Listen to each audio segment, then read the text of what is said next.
How to bridge Ethereum to zksync. Hello everyone, welcome to our channel and let's see how we can do it. So for that, just simply search for chain list and open it up. After that, you need to add zksync era mainnet on your MetaMask. Just search for zksync over here and click on add to MetaMask. This way you would be able to add zksync era mainnet on your MetaMask. After that, just search for zksync era on Google and open up the very first link. Make sure that you are opening up the authentic one. After that, this is where it will lead you to.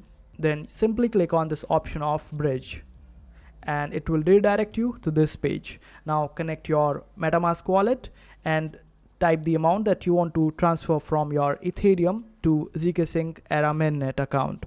And this way you would be able to bridge Ethereum to zksync era mainnet.